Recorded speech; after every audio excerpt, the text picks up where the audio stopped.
What is good, y'all? Welcome to Let's Cap. I'm your host, Ronald Kabang, also known as Youcapper from Sportsmemo.com, at Youcapper Sports on Twitter. Got my guy Chris, Munaf with me here.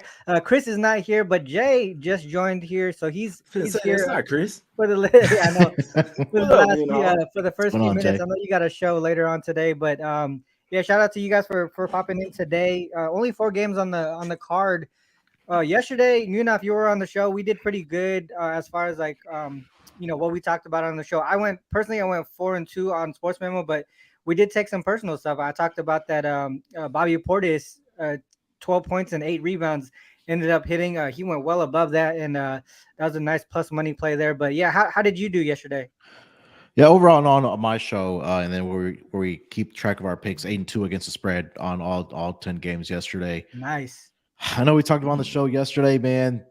We got hooked on the Bucks last night. They only scored one field goal in the final 3 minutes in that Yeah, first that was fucked quarter. up. It would have been a great night. But we also talked about Denver, Washington, first quarter over that got there, and then the Warriors and Mavs over got there fairly easily as well. So it turned out to be a really good night. Props didn't do that well, but as far as sides and totals, it was a really good day. Yep. Let's keep it going. Jay, how was everything yesterday? Man, it was 5-3. Luckily, the three losses I had weren't the heavy plays. So y'all know me, man. I like to go against everybody. So I don't know nobody that was on the Rockets, the Blazers yesterday. Blazers for sure, man. So that was a nice. So I did have to pump my chest for a little bit for that because I told Ski was like, man, I'm staying off this one, man. You got this one. So I'm like, yeah, but yeah, it was a good day, man. It's all about trying to keep it going today, right? It doesn't matter if we don't keep it going today. Yeah, so with that said, I know you got a show in a few minutes here. So I'm gonna start off with the Clippers game. I know it's the last game, but I know it's the one that you like the most. So I'm gonna share my screen here and get to it. And we just talked about this game on your show, Jay. But you can kick it off. What are you liking on this game here? Yeah, revenge spot, man. Revenge game, Jace. Bounce back, Jay spot here as well, man. And I think they're gonna be pissed off at the Thunder. I mean, we could start off with they've lost all three matchups versus the Thunder this season, right? So triple Hmm. revenge spot here. Obviously, the first couple games that was the beginning of the season. That's when the Clippers were literally certified ass, man. So the last game is a little bit more indicative of how I feel like the Clippers can play basketball. Obviously, when PG went down, they kind of changed the whole game right there with around 4 minutes left here. So this is the one for the Clippers. I think they come out here early and often. When you talk about the quick revenge in the same arena with the home favorite as well, the first quarter and first half are usually the top spots. I'm talking about 8 times out of 10. It seems like they come out there with the vengeance in that one. And we know they only shot 19% from 3 point as well in the last game. That's due for some positive regression. The refs were against them, calling BS texts, throw Terrence Mann out in that one. So they need man. He's an important player off the bench for them. So give me Clippers first quarter, first half, full game. I hadn't done one of these in a while, but I'm going trifecta spot today, baby. And I did bet the Thunder team total under as well. Yeah, the one trend that I talked about on your show, Jay, was since 2017, I think it was. Yeah, this one right here. So since 2017, when teams play each other back to back, right, back to back, the favorite lost the first game, and then that same team, the team that lost, is favored again. This is the trend that I brought up: 106 and 40 straight up, 85, 58 and 3 against the spread, 88, 54 and 4 to the under. And you can see that gap here. This is what you were talking about because initially I told you I only took the full game, right? And then you Mhm. asked about the first quarter and the first half. That's where that gap is. If you can see that gap is around like what 7.5 right there. Majority of that is in the first quarter and that first half. And then the rest of the way it kind of evened out, right? So Mhm. I that's what the reason why I kind of went with I went with you on the trifecta because adding to that fact, right? They're going to come back with that quick revenge.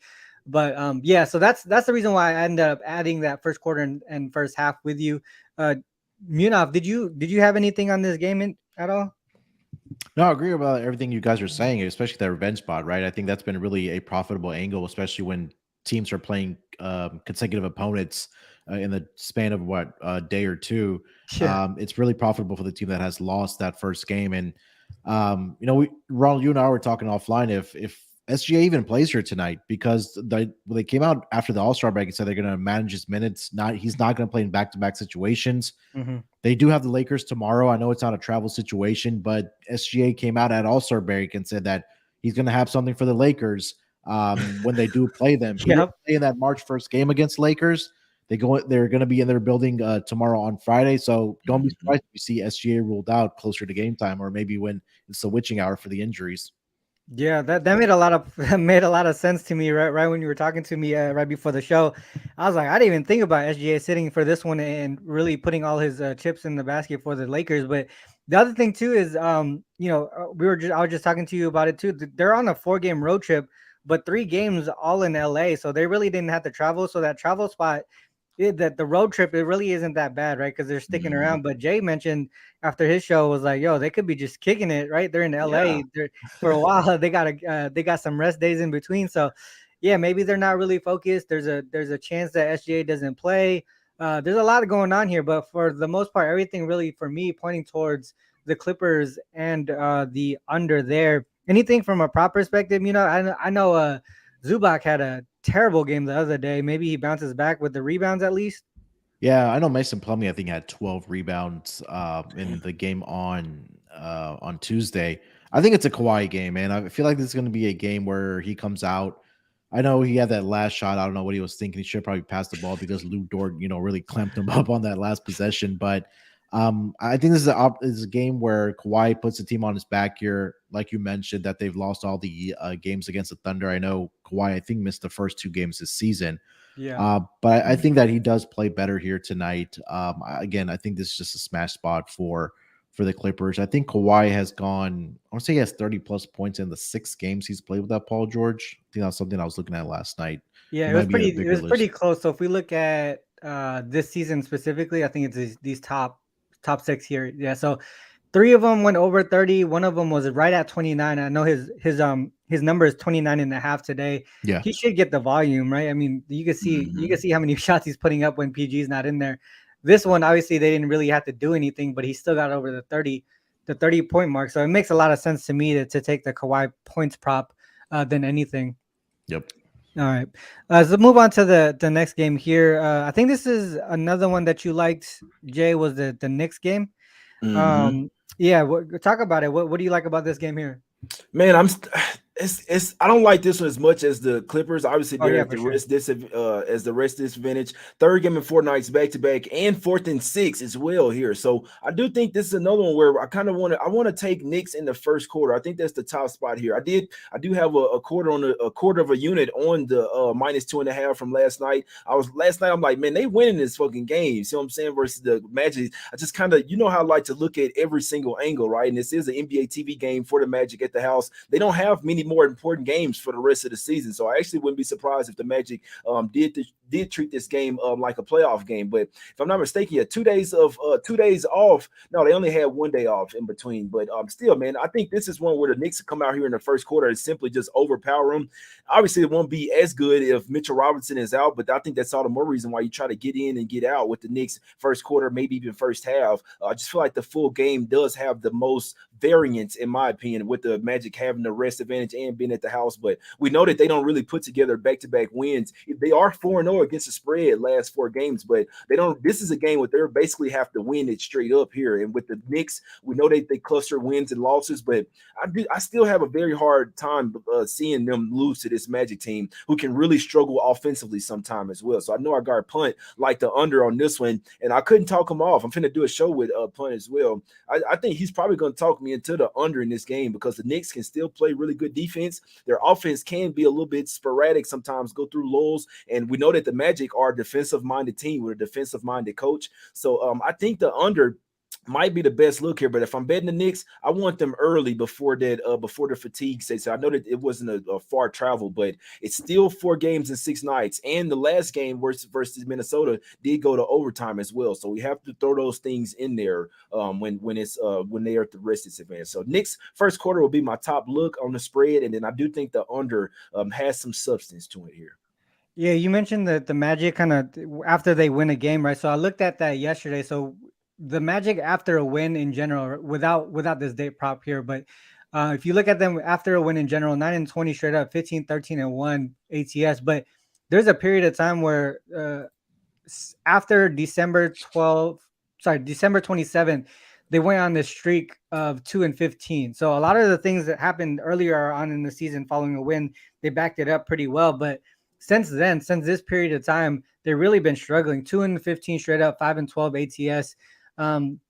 For the most part, most of the difference is in that fourth quarter. Like they're not closing out games correctly or like strong. So for me, the full game Knicks was the way that I was looking. Also to the under as well. Here's one thing that I kind of look towards on the Knicks side here. If you look at them, I think Munaf actually was looking at this as well too. But Knicks on the second leg of back-to-back games, in general, they're pretty decent. 7-4 straight up, 7-3-1 against the spread. And then if you add that they're on the road, I like that first quarter too. I see they covering that first quarter by a little bit. exactly, yeah, the first quarter and the first half there. But if you say they're on the road, they're on the second leg of back-to-back games, 3-0 straight up and against the spread. So they're taking care of business in this spot here, even if they're the less rested team. Munaf, did you have? I know you looked at a different angle that was like 5-0 or something like that. What was that one? If you do just take off away and then just add in previous loss. Coming off a loss, I like it. There you go, 5-0 straight up and against the spread. So on the second leg of back-to-back games, if they lose that first one, they come back pretty strong here. Mm-hmm. Ronald, is there a way that you can put in 4th and 6 nights on there? Will it let you do that? Yeah, for the Magic. No, for the Knicks. Oh, for the Knicks, 4th and 6 nights. I think it's like it's gonna be long. Hold on, PP. So we got rest like algebra plus P rest plus PP rest. So that's 4 games equals, I want to say 2. So that's 4 games in 6 nights, if I'm not mistaken. So that would be, yeah, that's today here. They won and covered it 6 straight in this situation. So I like it. Yeah. I mean, they had a bad break here. If you look at who they played, these are all conference opponents at home. Mm-hmm. If we do, I like it, man. Yeah. So most of these L's are actually at home for some reason, but when they're on the road, they've been winning and covering. So yeah, this is a spot to me. I think we take the Knicks here. I think a lot of teams or a lot of people are gonna kind of. I don't know what actually we can look at that real quick. So it looks like it's going in that direction. So it was at. We talked about it earlier, Jay. It was at 4 and then went back down to 3.5. Mm-hmm. I still like it though. I feel like the Knicks should be the spot here. If you like the first quarter, first half, that also makes sense as well. Did you touch this game at all, or were you kind of just leaning in that direction? The Knicks? Yeah. I think I liked them early in the first half as well. I think they do cover the full game. But I think we talked about it here with Killer Sports, and then just some of the trends, especially coming off of that loss in a back-to-back situation. I think they're going to be more, they'll be focused. I know last night was against the Miami Heat, where I think they won a couple games against them. So Miami, was really going to get up for that game. So, coming in a game here against a lesser opponent, I think that Knicks are in that Eastern Conference where they kind of cemented into that 5th and 6th spot, where they don't want to take any more losses and fall, more down the standings into that play-in tournament. But I think they'll get up for the game, and they're healthy. They're we talked about it throughout the week. This is the most healthy that they've been. Yeah. Jalen Brunson has came back and looked really good. I know they're probably going to be without Mitchell Robinson, but I think with Jalen Brunson, RJ Barrett, Julius Randle, the guys coming off the bench, Emmanuel Quickly's been playing well. I think they get the job done. This might be a trifecta spot. Makes a lot of sense to me. Here's one more before we move on to the next game here. This is why I kind of took this is another reason why I took the full game initially versus the first quarter and first half. But Knicks has road favorites here, 7-1 straight up and against the spread. So when they're in this situation, they do pretty well. I know the Magic as home dogs are doing pretty well as well, but I think after a win is where it kind of gets me to the Knicks side. The trend that I showed earlier. If we show that they're on the conference game, it becomes a 5-0 trend, 5-0 straight up and against the spread. You get that first quarter there, but it's not as big in the first half. So you could probably take that first quarter if you like it. The under as well is pretty apparent here. It's at 222.8, and we got 222.8 average here. The total tonight has gone down from 230 to 228.5. So I like the under as well in this game. From a prop perspective, I know with Mitchell Robinson out, were you kind of targeting Randall, Yeah, I was looking at his double here tonight. If you want to pull up his game log on StatMuse without Mitchell Robinson in the lineup, he's been getting those doubles, but I know that's going to change a little bit after they acquired Josh Hart at the trade deadline. I know he's Mhm. been a significant contributor for the Knicks as well. So I think against the Magic, he has some success as well. Does Julius Randle? So his number was at plus 160 for his double. I really Ooh, do like that for him to get that okay. tonight. And that's pretty good for 160. I thought it Right. was gonna. Yeah, I thought it was gonna be shorter than that.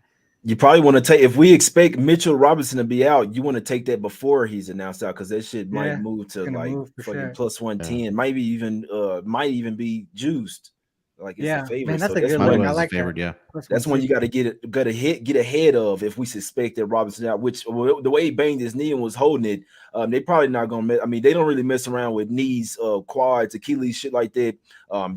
They're most likely gonna sit Robinson out. And it's also another where the spread, full game spread, could go down a little bit more if we expect him to be out. That makes a lot of sense too, because if you think about it, like what Munaf said, right? They're in position to be in the playoffs already. They're in Yeah, good position. Like they're not. I don't think they're gonna even. I don't think they're gonna move too far down. Yeah. So if they want Mitchell Robinson to be healthy, they should be sitting him tonight, going into the playoffs. That's a good look. I might look at that a little bit further on that Randall one. All right, so the next one up here, the Cavs and the Nets. Jay, stop me when you need to cut out. Just let me know.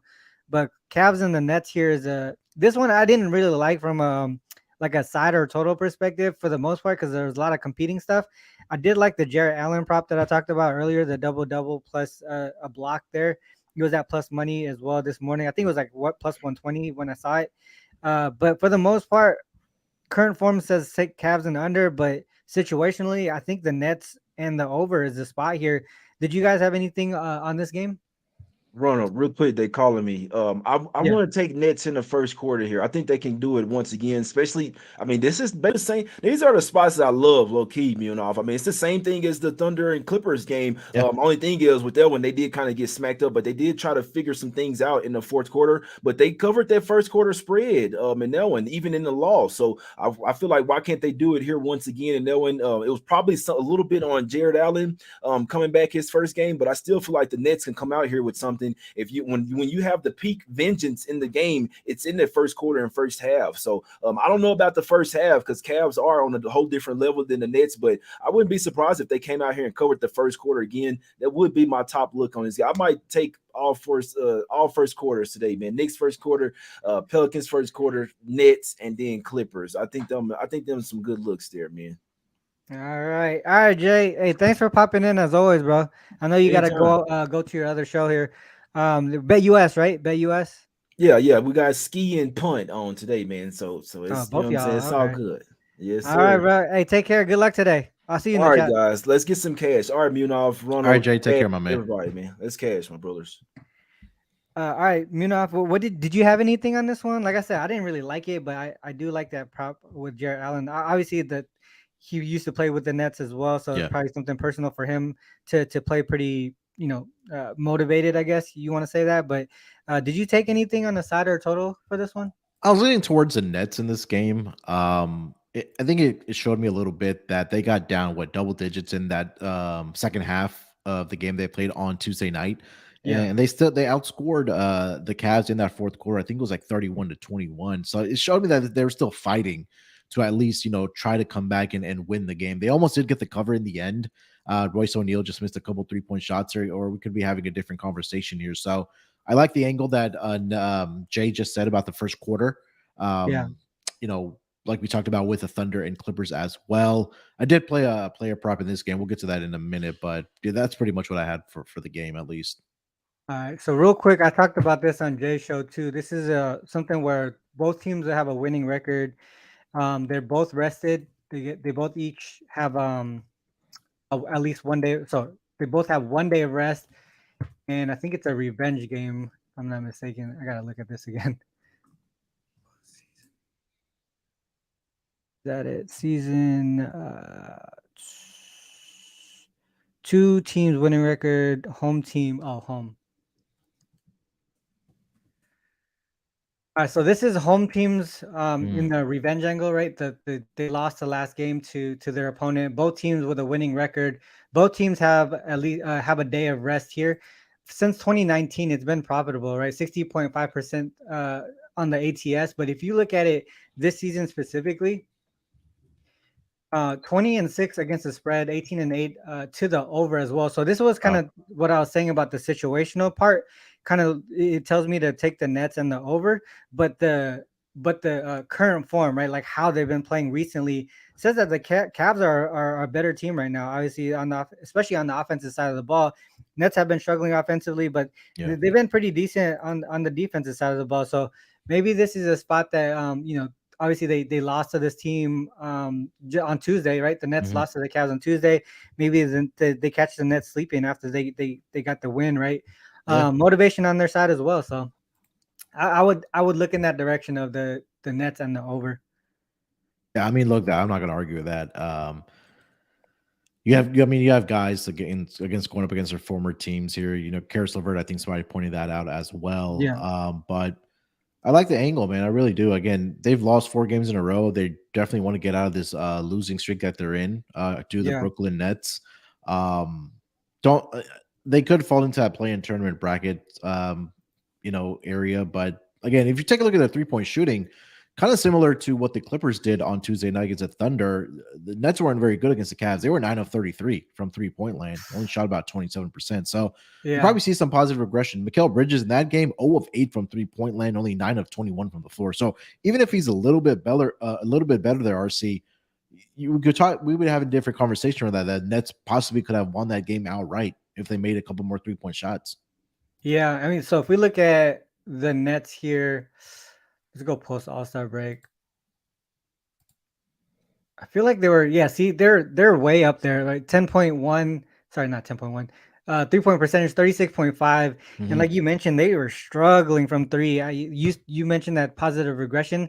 I think that does happen tonight. Usually when you see something like that, they're going to probably put in some focus on what they struggled with the previous game, and that would be the 3-point shooting, especially when you're playing them back to back, right? Yeah. So it makes a lot of sense. The quick revenge angle, all of that stuff, pointing towards the net side here. And obviously only 4 games on the board, but I don't expect every single favorite to win tonight. And the Nets probably in position to be the one dog, if any.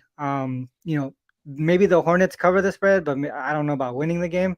Yeah. But this one, at least, I feel like the Nets even have a chance to win it outright for the most part.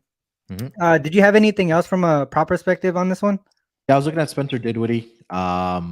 He is double here tonight, or if you just want to play his assists, whatever you're more comfortable with. I think that I already played his double here tonight.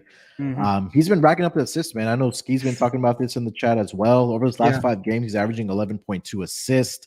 Last 5 games, he's had double-digit assists in 4 of the last 5 games, where he's recorded doubles in 3 of the last 5 games. I know he fell short with the points against the Denver Nuggets in that game, where he only got up 6 shot attempts. But and then we're expecting some revenge here for the Nets here tonight.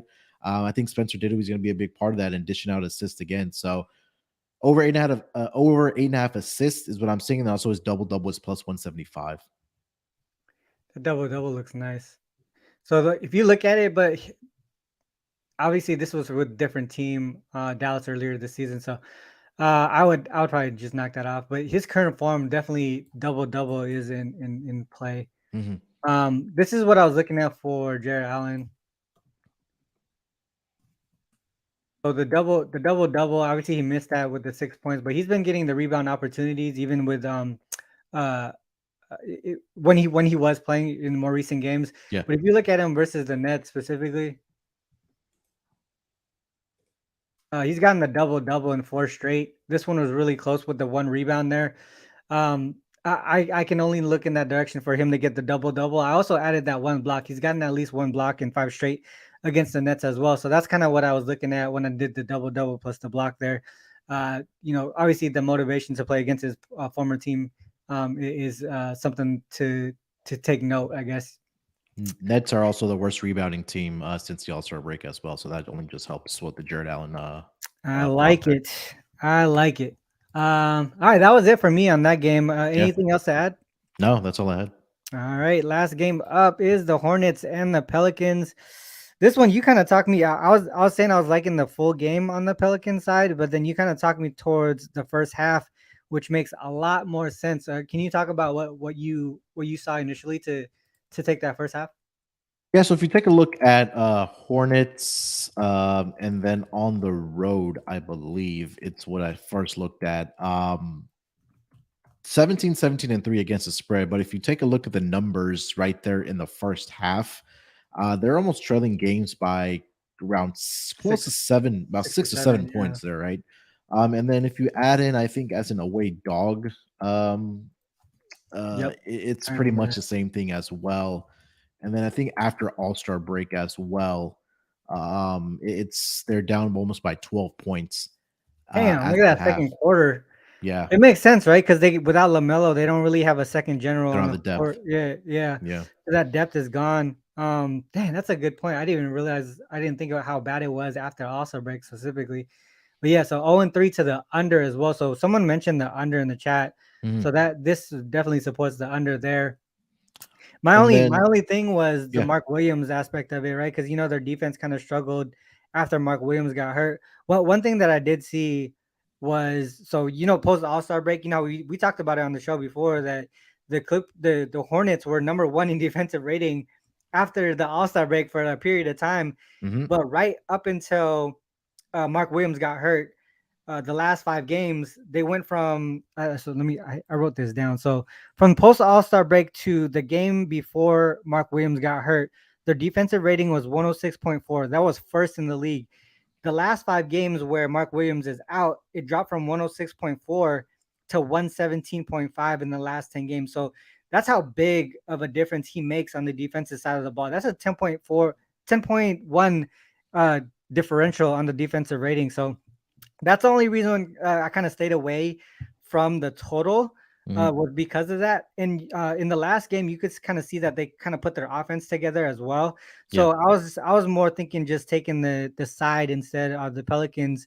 But definitely when you pointed out that first half, I dove into it a little bit more and things like this, like you mentioned here, that gap in that first half is pretty huge. So, yeah, I'm definitely looking towards the first half more than the full game. Was there anything on the Pelicans side that kind of pushed you towards them as well in the first half? Yeah, I mean, you talked about how bad the defense has been for the Hornets without Mark Williams, but for the Pelicans, if you just take a look at their defensive rating at home in the first half, in particular, over the last 10 games, they're actually number 5 in the entire league at a 107 point. Exactly at 107. And then post All Star break at home overall defensive rating, they're still at number 5 though, so they've been pretty consistent as far as defense, especially at home. Mm-hmm. Again, this is another game. I'm sorry, they bump up to number 4 at home post All Star break as far as defensive rating. So yeah, we talk a lot about, especially in the Western Conference, how if the Pelicans want to squeak into that play-in tournament, just they're gonna have to pile up the wins. There's talks of Zion possibly coming back in 2 weeks. I don't know if that makes sense Mm-hmm. because the season's pretty much going to be over. But again, I think that they're at home. I'm more comfortable with the Pelicans at home. And if you take a look at the net rating, and I think that Killer Sports just pretty much tells you how bad that the Hornets are defensively Mm-hmm. on the road.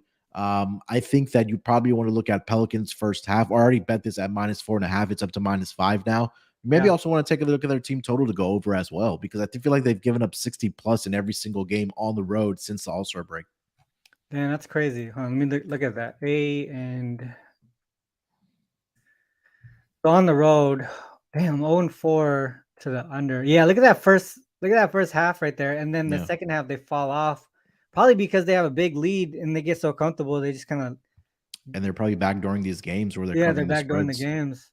They actually That's come back and win it too because crazy. they're They're actually 3-1 straight winning. up. Oh shit. Yeah. So maybe a live opportunity. So you might want to go maybe Pelicans first half and then Hornets full game. We talked about it yesterday. I think it was the Kings. I forgot which game we talked about. I think it was the King and Celtics games if we wanted to do that. But I think again, this is a prime opportunity to do that as well because I think it's cash in 3 out of 4 games. That's a good look there. So it would be Pelicans first half and then the And then- Hornets in the second half. Yeah. Let me see some real quick because I know I was looking at the Pelican side and it was Pelicans as favorites on the first leg of back-to-back games. So we go Pelicans on the first leg of back-to-back games. 6-4 straight up, 6-4 ATS, 7-3 to the under, and then we go favored 5-1 straight up, 4-2. Wait, what is this? They're at home, right? Home favorite. Well, aren't they on their first? Are they on the first leg of back-to-back games? Who, Pelicans? Yeah. Let me see. Tomorrow they do. No, they don't have a game Oh tomorrow. no, their opponent. Sorry, my bad. Charlotte plays in Dallas tomorrow. Yeah, there you go. So opponent there. Okay, this actually lines up with what you just said. So look at that first half gap here for the Pelicans, and then on the second half, they actually lose by about 2 points on the spread here. So damn, that shit is crazy. I might actually take sprinkle on that. Isn't there that thing where it's like first half Hornets, Pelicans second half? So I see Pelicans first half, and then and these are just money lines, not even spread. So Pelicans first half, Hornets full game is plus 750. Plus 750. Yeah, but you might get a better number live if they're down. Like if the Pelicans are up by, let's just say 7-8 points at the half, you possibly could get a better number live on the money line for the Hornets, better than a plus 750. Good point. Damn, you keyed in on this game, that's good. All right, so I'm gonna do that. I'm taking that Pelicans first half. I'm actually gonna take it, and then I'm gonna go live on the Hornets second half. That's what I'm gonna do. All right. Anything from a prop perspective on this one? Would you look at Ingram? Yeah, I think Ingram assist, if you want to look that up on StatMuse, I know he's been cashing his assist prop. I think the books finally adjusted to it, I believe. He's averaging, I think, 6.6 over his last 5 games, if I remember that correctly. But it's up to 5.5 at minus 145 now. So definitely there's some big on it. But he's gone over this projection, I think, in 4 of the last 5 games as far as his assist. I did play Valanciunas over on his rebounds. We've talked a lot about taking the over on rebounds for centers going up against the Hornets. It's been a cash cow. Valanciunas, last 5 games, he's averaging 12.4 rebounds. He's gone over 12.5 in 2 out of the last 3 games. Also against Charlotte earlier this year, he had 17 rebounds in that game. So right now it's at 12.5 at minus 125. That's a play that I did play. Yeah, it shows here that it's the best matchup for rebounds for centers. It makes a lot of sense here. I know it's 2 and 8, I guess, on this number here specifically, but matchup wise, it makes a lot of sense to take it, especially with Mark Williams out. He's gonna have opportunities to get more defensive rebounds, I think. The other thing too, like if Mark Williams is out, right, they don't really have that second center whose defense is like a post presence. We could see Valanciunas more in the post than normal, and he could get a lot of offensive rebounds as well. So that's definitely a good look. I like that one. Yeah, he did have 30 points in that game against the Hornets as well, but I think he just shot like 16 free throws in that game as well. So it makes sense, right? Because he's probably posting the hell out of them. So versus the Hornets, 30. Damn, even the one before that, 18. That's a dope look. What was it, 12.5? Rebounds were 12.5 at minus 125. This might be a ladder opportunity as well. Yeah, makes sense. I like that. 12.5. You already take it, or were you kind of just leaning in that way? No, I already played it. I already played that in the Kawhi over 29.5. Points, right? Yeah, points. All right. Rebounds. There's actually a lot to like in the 4-game slate, which is crazy. But like we said it in the show before, when we had these smaller slates, you dive deeper, like super hard. You have time to do it. Yeah, exactly. All right, well, that's all the games today. 4 games. Let's get into the best bet section. Where the hell is the banner? All right, there you go. Hey, Munaf, drop it. Yeah, I think Pelicans, like we just talked about, first half. Did play at -4.5, but I still love it at -5. Valanciunas rebounds, like we just talked about. Um, I'm glad that we all agreed about the Clippers, whether that's you want to play them in the first quarter or full game. Again, don't be surprised if you do see SGA pop up later and saying that he's sitting here tonight and anticipating that he's going to play against the Lakers tomorrow. I mean, I don't have information on that. I don't want to, misspeak, but that's just what my kind of gut is telling me. Yeah, no, That's going to happen. So those are the 3 or 4 plays that I do like here tonight. Yeah, I know for me, I know. Well, so for Jay, I just did his trip his show right before this. I know he likes the Clippers trifecta. He also likes the first quarter on the other games. I think it was Nets, Knicks, and Pelicans, if I'm not mistaken. I'm not 100% sure what he officially was on, but I know trifecta, he liked that a lot. And the other one that he liked the most was the Nets. I know he talked about full game on the Knicks as well. I like the full game, but I like the under as well in that game too. So I don't know if I'm gonna do any of the first quarters that he did. But I know the Pelicans first half, I'm taking that one. And I'm probably going to go live on the Hornets second half as well. Clippers, the trifecta, I'm there with Jay. The Clippers Thunder under as well. The Jarrett Allen double plus block is the prop that I'm taking today. I'm probably going to get there with the Kawhi points and the JV rebounds too. I'm probably going to get there with you. I like those looks a lot. I don't know if I'm going to touch the Nets or the Nets Cavs over, but I would lean in those directions as well. So those are the things that I remember talking about. Was there any? Did I miss anything?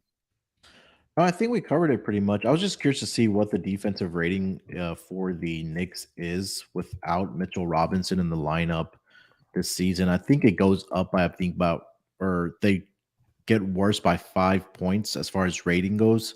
But I think they're still giving up the same amount of points per game without him in the lineup. Yeah, let me check that real quick. All right, so this shit. Yeah, so 5.2 differential on defensive rating. So it goes from 114.1 to 119.3. And then average points, you're right. It's the same. It's about the same. 115.6 allowed. I mean, sorry. No, that's not allowed. Shit, I think that per game, I think that's what they're scoring, right? Yeah, that's what they're scoring. Yeah, that's right. What are they doing here as far as opponent wise? Ah, shit, it doesn't even show. That's something you could check on SpoDev. Yeah, I can check on. I can actually check on SpoDev's missing the last couple games, so I actually moved to Give Me the Dog here. I'll show my screen again. Sure. So I went back to Give Me the Dog because I noticed when I was looking up the Mark Williams stats, they didn't have that up. Same thing with Mitchell Robinson as well. Not Mitchell, someone else. I think it's someone. I don't know, but we'll look at it here. So we look at the Knicks, and we'll go Mitchell Robinson. Not in. You missed the S on the Knicks. All right, so not in. So they're allowing 115.8. 115.8 points per game, scoring 115.05. So we go in. So it's about a 4 points. Yeah. So offensively, pretty much almost exactly the same, but that gap is on the defensive side of the ball. So they allow 4 points less. Yeah. Without them, they're on the road, right? Yeah, they're in Orlando tonight. Let me see if there's a difference on road versus home. So with Mitchell Robinson on the road, 112.3, and then we go not. Just a 1 point difference, but their offense struggles. Yeah, I think it's just probably more of an effect on player props as far as rebounds and things like that. Yeah. Because his skill set isn't like exactly replaceable, but as a team, they could do it. You know, they could put things together. Yeah. They still have Hardenstein too as well. He's pretty good defensively as well. Yeah, that's a good point. I think I was initially looking towards Mitchell Robinson props, but Yeah, definitely. If he's questionable, likely not going to play. Obviously, we're going to look at towards a different direction. Yep. The Randall rebounds. I think was it Randall rebounds and points and rebounds was probably a good look too as well. Yeah, his double double was at plus 160 that we talked about earlier. Did you take that one? Yeah, Now I took it. Yeah. You did take it. Yeah. Okay. Randall double. That one when you told me about the number, I thought it was gonna be like plus like 120 or some shit like that, but yeah, plus 160 seems pretty good for that price. Yeah. All right, guys. Well, we went through all the games. We went through all the things that we liked. We gave you our best looks. Whether there were just leans or the plays. I'm pretty sure we said if we played them or not. So you can play them back if you want to, and there's a recap section, or go through the games, man. Listen to what we talk about, what we break down. We give you the resources on the screen as well to show you what we do. So hopefully you guys appreciate that. Learned something today and took some notes as far as what you can use in the future as well. With that said, shout out to Munaf. Thanks for coming in again this week. 4 straight shows. Always love having you on here. Jay, obviously he's not here, but always love having him on as well. With that said, end of the show, guys. And I always got to end the show like this. Whether you fade us or follow us, it is on you guys to make that call. Good luck with all your action. Till next time. Peace.